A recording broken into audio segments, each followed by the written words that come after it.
Hi chicas! It's Iya. Welcome back to my channel, or welcome to my channel if you're new. For today's video, I'll be sharing my top favorite concealers. As you know, I'm really into a natural makeup look or no makeup look, and the secret for that kind of makeup is the right concealer or the perfect concealer. For this video, I'll be sharing all types of concealers like drugstore concealers, high-end concealers, concealer for oily skin, concealer for dry skin, and all of that. So I'm gonna make sure to mention what type of concealer is best for you. I'm also sorry if I haven't uploaded a video for quite a while, like a month na ata ako hindi nakapag-upload ng video because I've been really busy with school and it was finals, and finally I'm done with it. I'm done with that term. Now I have a short break, like 2 weeks break lang. So hoping that I could upload more videos. But thank you so much for supporting me. If you haven't subscribed to my channel, click that subscribe button. I promise to upload more makeup tutorials, makeup videos, skincare, and some of the contents that you like from my channel. So without further ado, let's hop onto the concealers.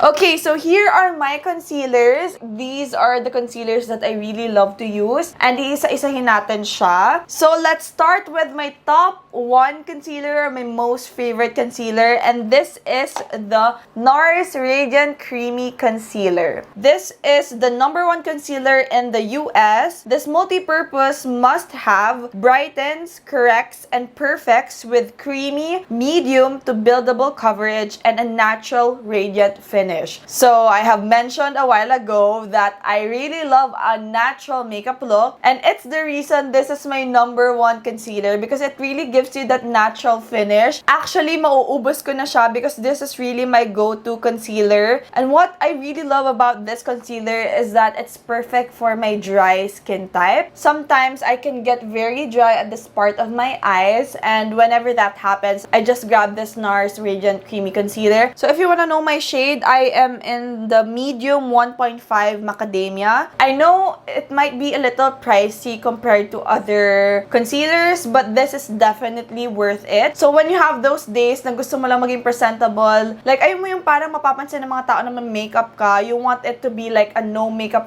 look, you can definitely try this one. But also on the days that you want to be more, you know, full glam, this is also okay because it's buildable. And what I love about this is that it's creamy, so it's very easy to blend. So if you want to try something new for a concealer and you haven't tried NARS, guys, it's really worth your money. Moving on to my top 2 concealer, it's the Tarte Shape Tape Concealer. So don't come at me if feel nyo yung number 2 ko high-end. I know it's a bit pricey, or I mean pricey talaga tong dalawang concealer nito, but I tell you, it's really, really, really worth it. When you try this 2 concealers, there's no going back. Okay, now moving on to this Tarte. So what it does, 43% of each tube is infused with tape technology, which is like a veil of silk to help smooth and blur appearance of fine lines and wrinkles, and can be used to not only cover up blemishes, dark circles, and uneven skin tone, but also for highlighting and sculpting cheeks. So this has a wide range of shades, so you can use it as your concealer nga, highlighting, but you can also use it for contouring and all of that. The first thing that I really loved about Shape Tape Concealer is that it has a big wand. I'm not sure how you call this, but it has this big wand. I call it wand. I really love this type kasi madali siya mag-apply. This is my first ever full coverage concealer, and when I tried it, ito yung panang araw-araw ko talaga when I wanna do my makeup. Kasi, as I've mentioned, paulit-ulit na lang, I want a natural makeup look. But with full coverage, pwede nyo yun ma-achieve with just a teeny tiny bit, as in dot lang, pwede mo na yung ma-achieve kasi mako-coverage niya na talaga yung mga gusto mong i-hide, like blemishes or your dark circles. So a little goes a long way talaga with Tarte Shape Tape. I'm in the shade medium as well, 35N. Now for my third favorite concealer, it's the L'Oreal Infallible Full Wear Concealer. And yes, this can be a dupe for the Tarte Shape Tape Concealer. So if you want a more affordable concealer that pwede na rin from Tarte, it's this L'Oreal Infallible Full Wear. But there are also major difference when it comes to this two concealer, and that is the reason ito yung number 2 and ito yung number 3 lang. This Tarte concealer is more lightweight compared to this L'Oreal and easier to blend. So one of the greatest things about this L'Oreal Infallible Concealer is that for its price, the coverage is magnificent. L'Oreal Paris Full Wear Concealer provides full coverage with a flawless matte finish. This multi-use formula conceals imperfections while doubling as a contour or highlight product. I'm in the shade 311 Cashew. I feel like this is very, very perfect for oily skin because it has a matte finish. And for me kasi I have a dry skin, kaya mas kailangan ko mag-prime. And same thing with the Tarte Shape Tape. It has a big wand, which I love about concealers. Yun na yung actually hinahanap ko when it comes to concealers. Now, for our top 4 concealer, I can't decide which one. I'm so sorry, pero tayo talaga sila. This is the Maybelline Instant Age Rewind Eraser. And the other one is the Maybelline Super Stay Full Coverage Under Eye Concealer. I can compare this one with NARS because I feel like they have the same like consistency. But NARS is medium to buildable coverage and Maybelline full coverage na agad siya. And I'm in the shade medium 25. The Super Stay Concealer is a full coverage concealer that covers all your pimples and blemishes and lasts up to 24 hours. And for the Instant Age Rewind Eraser, ayan, kaya tayo sila because I also really love this. Like, it also has that nice coverage. Although compared to this full coverage, ito, parang medium to buildable coverage naman siya. For this Instant Age Rewind Eraser, this is the winner of Allure's Best of Beauty Award for 2018. And okay, marami siyang award and all that. And this is a Eraser Dark Circles Treatment Concealer. Makes the eye area appear radiant and refreshed in no time. Kapag ayaw mo mag-full glam makeup, kapag gusto mo lang natural, lalabas ka lang ganyan, and you want to add some concealer, ito yung gusto ko. And ito naman, gusto ko siya when full glam. And ang napansin ko, when it comes to concealer, maraming ino-offer ang Maybelline kasi meron pa silang Fit Me Concealer. Although, this is not part of my top 5 concealers. Runner-up lang tong Fit Me Concealer. Although, dito ako nagsimula. This was my very first concealer. This one has a matte finish and I feel hindi siya full coverage. It has a medium coverage, although it's also buildable. And I'm also in the shade 25 medium. Same with the Super Stay. But even though this concealer is just a runner-up for me, I still like this concealer. It's my first ever concealer and it introduced me to the makeup world. And I'm pretty much sure na ikaw rin na-try mo na tong Fit Me Concealer. Pero if gusto niyo pang mag-try ng ibang concealer from Maybelline, I recommend this two, the Eraser and the Super Stay. Now, finally, for my top 5 concealer, and mamaya may isa-share pa akong mga runner-ups, but for my top 5, it's the Careline Acne Spot Concealer. The first time I tried this Acne Spot Concealer, I was really impressed because na-compare ko siya agad with my NARS Radiant Creamy Concealer kasi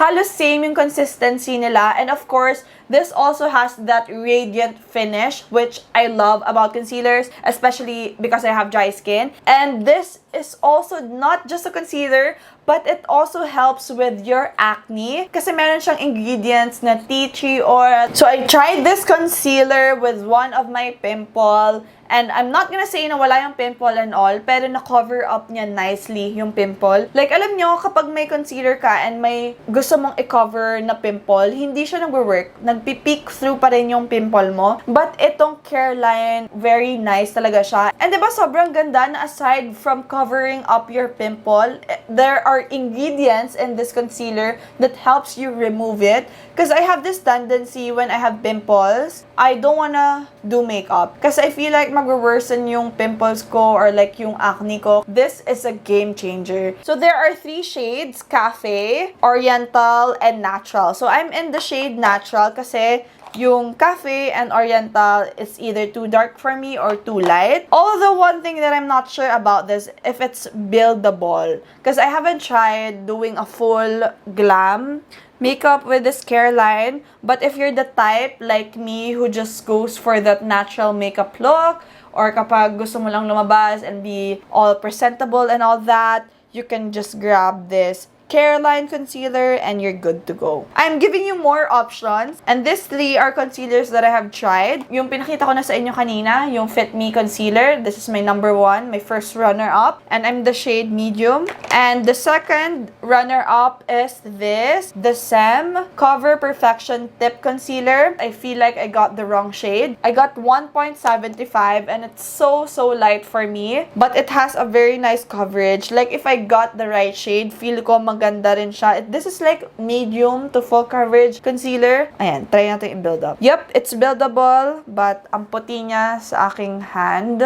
But even though this has a super light shade, I can work this out by blending it with my other concealer, because what I love about this, the SEM concealer, is that it has SPF 28, PA+++. So that thing is very important for me. I really love to put sunscreen every time I go out, even when I'm at home. Don't forget your sunscreen, guys, even when you're at home. And it's also very affordable. I'm gonna link down everything below if you wanna try it out for yourselves. And finally, for our third runner-up concealer is the LA Girl Pro Conceal. This one, I can definitely say that it has full coverage concealer. And if you're wondering why this has a darker shade and I have a green one, it's because this is my go-to color corrector when I have a very red pimple. And it gives me the right amount of coverage to color correct. And then for the other shade, this is the Beautiful Bronze. And of course, I use this for contouring. That's why it's a darker shade. One downside about this LA Girl, for me, it's hard to blend. Like, even though I use a brush or a blender, it takes more time to blend, even with fingers. I actually have 3 LA Girl concealers, 1 color corrector, 1 for bronzer, and 1 for under eye concealer. So, yun yung shade ko talaga. But it's with my sister, and unfortunately, hindi niya mahanap. Pero, love niya yon. Love niya yung concealer na yon. Kasi sabi niya, it gives her the right coverage. So, the reason lang na runner-up siya for me, it's because it's hard to blend and it's not really perfect for my dry skin. But, this is perfect for oily skin. So, yep, that concludes my top favorite concealers or my best concealers that I could recommend for you, chicas. I hope to see you again on my next video. Thank you so much for watching. Bye, chicas! Love lots!